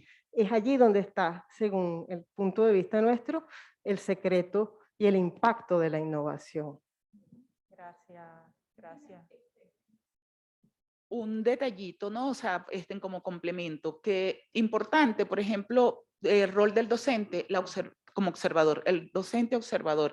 Y yo creo que eso nos puede dar mucha respuesta para pues, las edades tempranas, ver, o sea, observar también. Nosotros si vemos un niñito, a lo mejor el mismo recurso que puede tener un docente, que es a lo mejor un teléfono, una cuestión así, eso nos va a dar indicaciones también desde qué momento y cómo podemos ir llevando pues, esta formación digital con los niños más pequeños e inclusive para atender la situación de la inclusión general. Muy bien, gracias Sixta. Importante ese punto que agregas. Yo quiero invitar a los que están en la sala también, si tienen alguna pregunta, le solicitan el micrófono al equipo técnico si la quieren formular. Hay muchísimos comentarios, todos súper interesantes. Quiero mencionar, por ejemplo, el de Evelyn Herrera, que hace una pregunta que me encanta, que dice, bueno, ¿cuál es el rol de los no educadores? O sea, ¿cuál es el rol de las organizaciones no educativas y qué podemos hacer? ¿Cómo nos están mirando ustedes que son especialistas en el ámbito educativo, ¿no? O sea, ¿qué podemos aportar pensando también en que la responsabilidad de la formación y la educación de un niño es de todos, ¿no? No solo de la escuela, y siempre nos reímos cuando hablamos de que el niño sale con una palabrota, y bueno, ¿dónde aprendió eso? Eso fue en la escuela. Sí, Seguro. sí, tal cual. Todo se lo achacamos a la escuela. Ramelis Velázquez nos deja una pregunta por aquí que dice, bueno, ¿cuál sería el componente determinante de conexión entre la tecnología y el liderazgo escolar, en el entendido de que la innovación oscila entre ambos, ¿no? Se mueve entre ambos. Es una competencia personal, pero asociada también a un recurso. Te saludan muchísimo Sixta, Fedora por aquí te deja saludos, te felicita. Beatriz Ruiz también te manda saludos. El profesor Jorge Hernández dice bueno, que efectivamente el tema del recurso humano, eso que tú comentabas, valorar, lo primero que tienes que valorar es quiénes son los que te acompañan desde el punto de vista humano en la institución educativa. Hay una pregunta que nos comparten por aquí de cómo es, o sea, qué tan importante es realmente lo tecnológico para entonces propiciar esos efectos de innovación en las instituciones educativas del país. Y cómo, aquí está una pregunta que nos las deja Mireya Martínez, que es una pregunta, lo que diríamos por ahí, de mucha complejidad. Cómo plantearse una innovación que está dirigida a lo que tú decías, a crear nuevas condiciones, a crear bienestar. Innovar por innovar como un hecho caprichoso no tiene sentido. Innovar en educación es innovar para transformar algo, para transformar una realidad. Entonces, ¿cómo convencemos para que haya estos cambios paradigmáticos? Que cuando tú lo decías, Sixta, a veces innovar es distribuir de manera distinta los pupitres que tengo en el salón de clases y decorar la entrada al salón. Entonces no es necesariamente el recurso, ¿no? Entonces, bueno, ¿Cómo seguimos empujando? ¿Qué piensan ustedes al respecto? Y lo dejo hasta allí. Sí, bueno, yo creo eso y pues lo afianzo en ese sentido. O sea, tenemos que tener cambios. No, y por supuesto que los cambios no son siempre fáciles de asumir. Partimos inclusive de la forma como pues tenemos estructurado el aula de clase y todavía, o sea, nosotros por ejemplo en la escuela hace muchísimos años que empezamos a distribuir el salón de una manera distinta, sin embargo siempre hay alguien con los que tienes que volver a explicarle y que a veces no sé cuánto y todo. Esos son cambios que se tienen que dar y para mí, como lo viene diciendo Gina, o sea, eso es innovar. El tema de los recursos, bueno, yo creo que pues nosotros no, es una cosa que lo estamos oyendo y lo estamos viviendo constantemente y no lo podemos, o sea, no es que no lo apartamos. Lo que no es que el tema del recurso me va a paralizar. O sea, es que sí lo tenemos que buscar, es que hace falta, es que no podemos dejar a nuestros estudiantes fuera de un proceso mundial que se está dando. Y yo quiero que mi estudiante de la Escuela Canaima, que está allá arriba, como los que están en Carapita, pues puedan en un tiempo, pues poder participar y competir con cualquier estudiante también que tenga las mismas. Entonces, me parece que le faltaría el derecho a mis estudiantes, a mi familia, cuando le niego, por ejemplo, y aunque no esté diciendo, usted no lo va a hacer, pero cuando no gestiono. O sea, yo creo que tenemos la responsabilidad y la obligación de gestionar las oportunidades para nuestros estudiantes. Nosotros tenemos que ser garantes. ¿Cómo lo vamos a hacer? No tenemos los recursos. Y para eso precisamente tú hablabas, creo que por ahí una de las preguntas también, pues también los aliados, esto. O sea, nosotros hemos establecido alianzas y tenemos que seguir buscando recursos para poder garantizar que nuestros estudiantes puedan participar de esa ola también. Entonces, yo sí creo que es un compromiso y ahí se hace duro la cosa, pero no imposible, no imposible. Bien, gracias. Sí, yo quiero irle soltando cositas porque ya debemos ir cerrando. Hay muchísimos más comentarios y preguntas, se las vamos a hacer llegar para que lo mantengan como reflexión e interacción con la gente.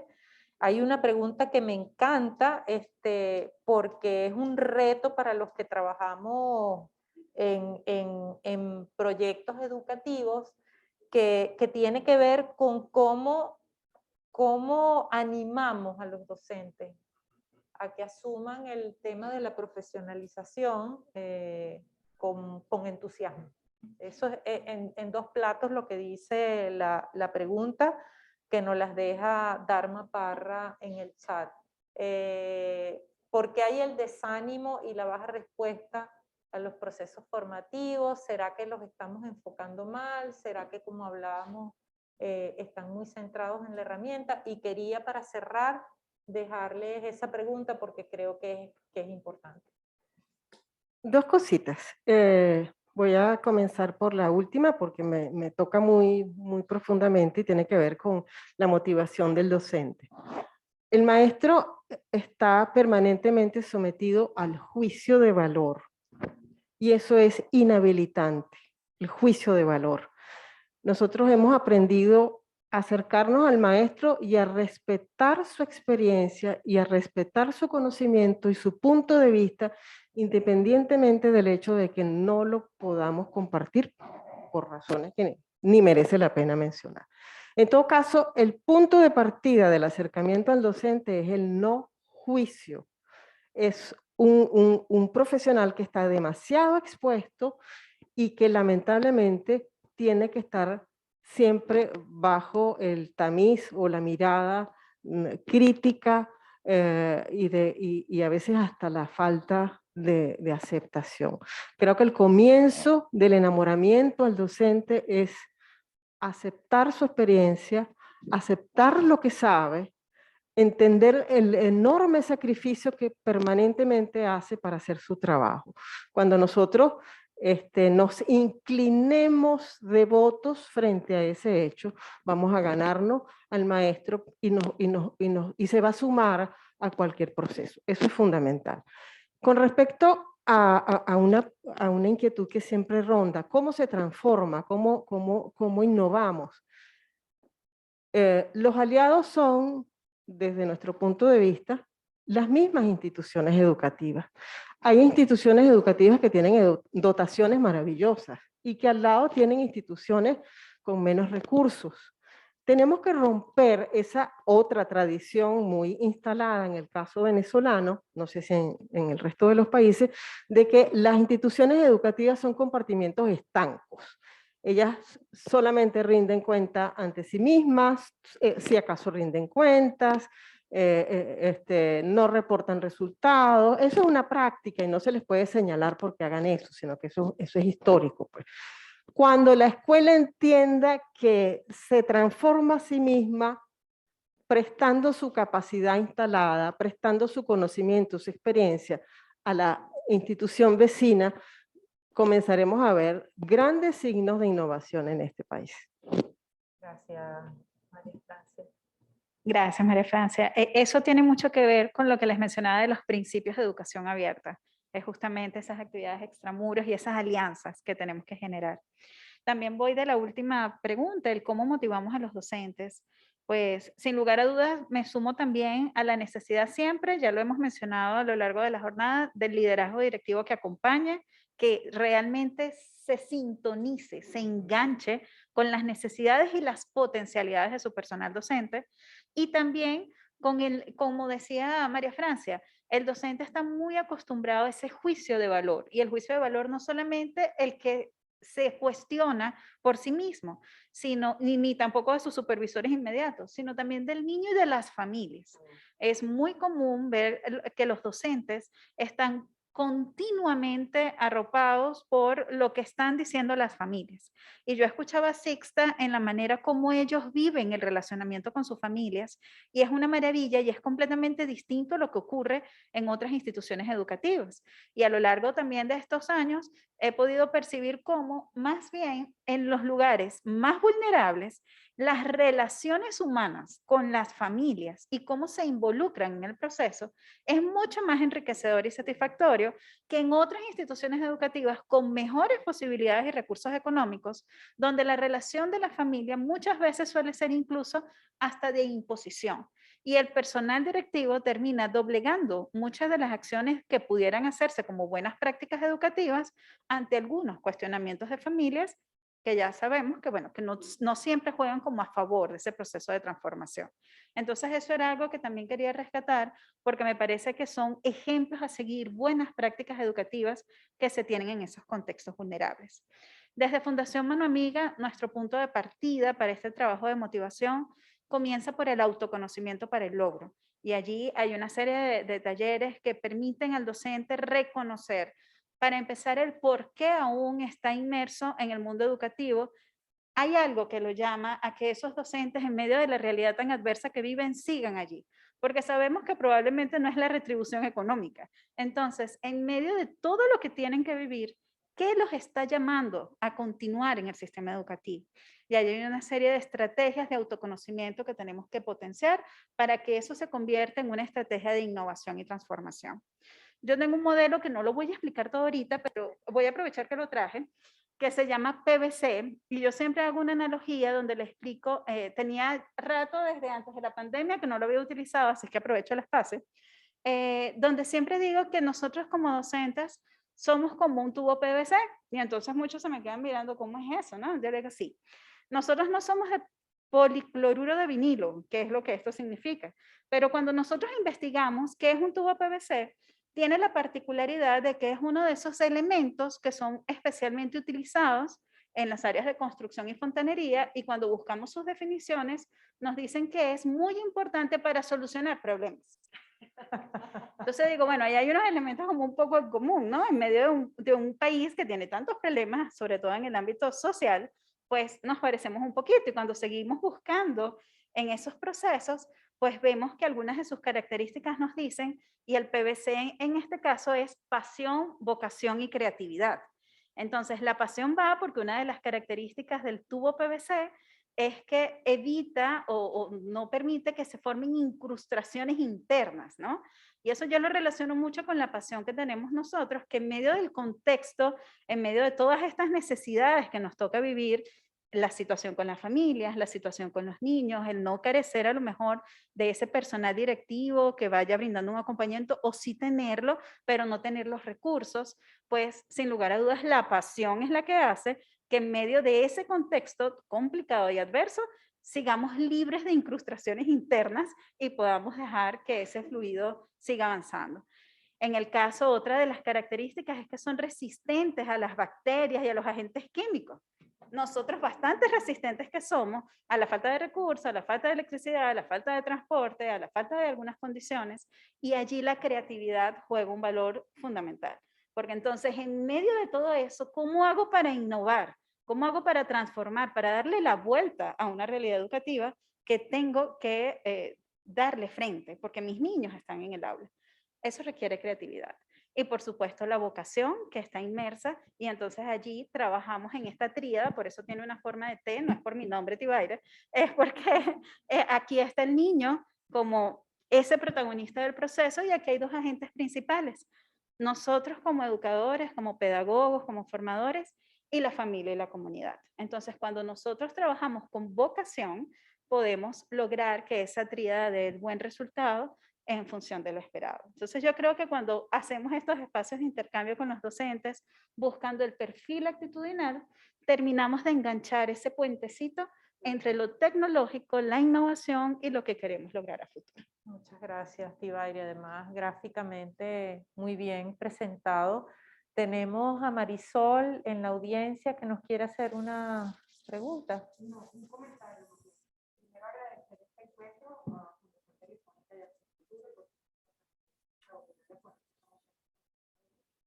celebrar también que se ha traído aquí el acompañamiento, la necesidad de una como centro de proceso educativo. Disculpa, sí.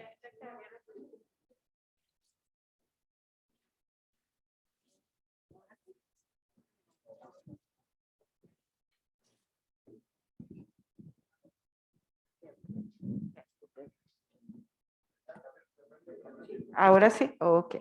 Bueno, agradecerles y celebrar que hayamos hablado de acompañamiento, del error como parte del proceso y no como un punto de quiebre para el docente, para la escuela, para el equipo directivo y en modo trágico, sino parte de ese proceso que hay que hacer. Además, hablar de la necesidad de lo humano y de que la escuela vaya más allá de sus cuatro paredes para que se convierta y se conecte con la realidad y pueda ayudar a transformar en ese proceso educativo. Adicionalmente, la experiencia de saber que los equipos directivos necesitan imperativamente hacer trabajo colaborativo con los docentes, con sus familias, con el representante, porque ahora tenemos gente que está con los muchachos que ni siquiera son familiares y que están en esa parte del proceso y tienen que estar en la ecuación. Y además saber y entender que estamos en un proceso que no termina. La educación como proceso humano indudablemente se extiende hasta el último aliento de nuestras vidas y que nosotros como parte de ese proceso tenemos que estar en ese barco y remar, como bien decían ustedes, en la misma dirección para que realmente se produzcan esos cambios y esas transformaciones. Y saber que la escucha activa, la empatía, el trabajo colaborativo, el aprender que el liderazgo no es definitivamente vertical, sino más bien horizontal y de suma, nos va a llevar a la innovación y el cambio realmente desde adentro para que se manifieste en el afuera. Gracias. Gracias, Marisol, por tu intervención. Yo quería pedirle al equipo si tenemos las imágenes de los resultados de la consulta, porque me parece que salieron cosas interesantes por allí. Profesor Fausto, déjeme decirle que alguien lo vio y le dejó un saludo por allí. Hola, profesor Fausto.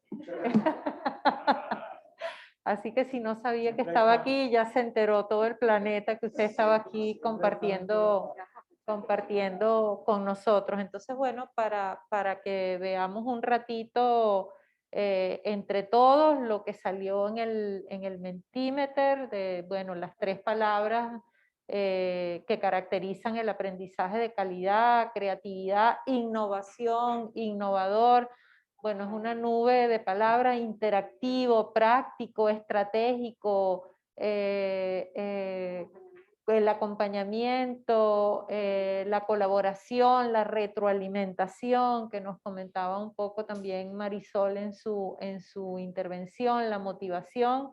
Creo que ahí se recogen cosas que son importantes en ese nuevo modelo híbrido que bueno, a mí me sigue sonando como que, bueno, que es una denominación que tenemos que seguir viendo, porque nos limitan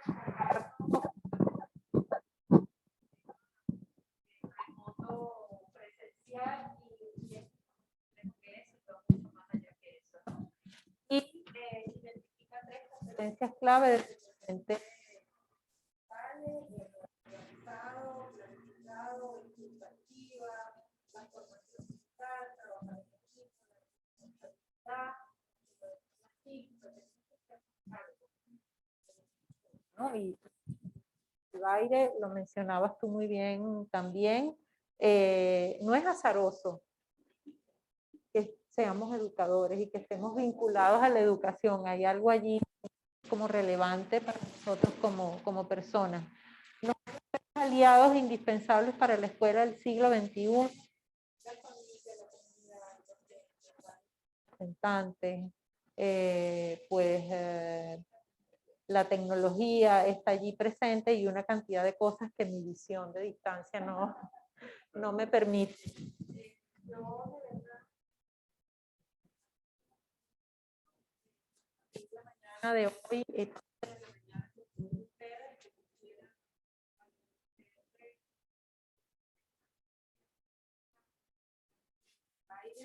primero por la calidad personal, por los foros, por la experiencia, por la amabilidad. Creo que nos hacía, nos quedan como ganas. Yo creo que tengo la sensación de que pudiera estar una hora más aquí hablando sobre estos temas que nos apasionan, pero bueno, ya tendremos oportunidades adicionales para seguir reflexionando sobre este tema que nos interesa y que es tan relevante. A los que nos acompañan de forma presencial, me dicen que mi micrófono no se está escuchando.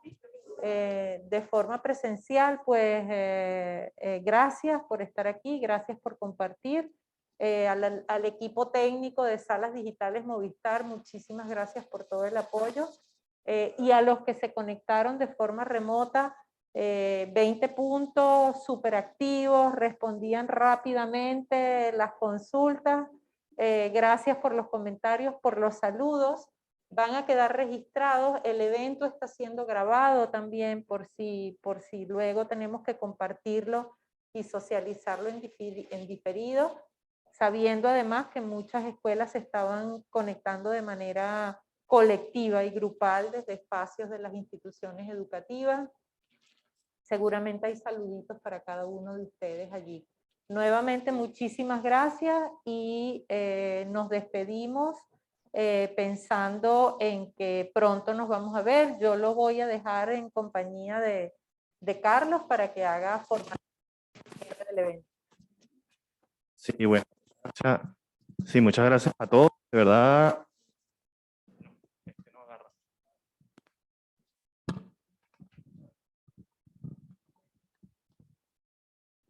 La tecnología. Mire, yo quiero agarrar esto en principio, ¿ok? El T de Fundación Telefónica Movistar. ¿Ok? Por supuesto, reiterar el agradecimiento a todos los aliados que hicieron presencia el día de hoy. Un poco mi mensaje es: ¿para qué innovar? La palabra innovación lleva de por sí crear, cambiar o transformar con un propósito. Si yo cambio la estructura del salón de clase y sigo haciendo lo mismo cuando tenía a los muchachitos en fila, no estoy innovando. Empezando por allí. Entonces, siempre que hagamos algún cambio, alguna transformación con un propósito, con un objetivo, estamos innovando. Ténganlo en consideración cuando inicien o cuando sigan este camino de la transformación educativa.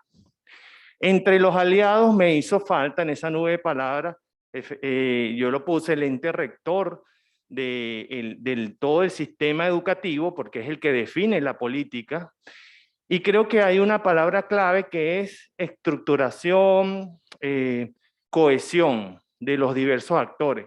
Estoy viendo muy buenas iniciativas de innovación, Mano Amiga, Caraima, Arca Learning, pero no estoy viendo articulación. Lo que nos hace falta entonces es articulación, tipo como lo que tiene el profesor Fausto. Tiene la Asociación Nacional de Instituciones Educativas Privadas. Bueno, nosotros deberíamos tener una articulación de todos los que estamos trabajando por innovación educativa para hacer un poquito más peso, para definir un camino y para definir un modelo para Venezuela, donde esté incorporado lo privado, lo público, lo estatal y por supuesto todos los interesados, todo lo que llamamos a nivel corporativo los stakeholders, todos los interesados en la innovación y la transformación de la educación. Y por supuesto este es un espacio que quiere propiciar eso, que quiere propiciar esos primeros pasos para lograr esa cohesión. ¿Ok? Como anuncios parroquiales, por supuesto que tengo anuncios parroquiales, tenemos el evento, el 4 de agosto tenemos el Encuentro Internacional de Docentes Pro Futuro.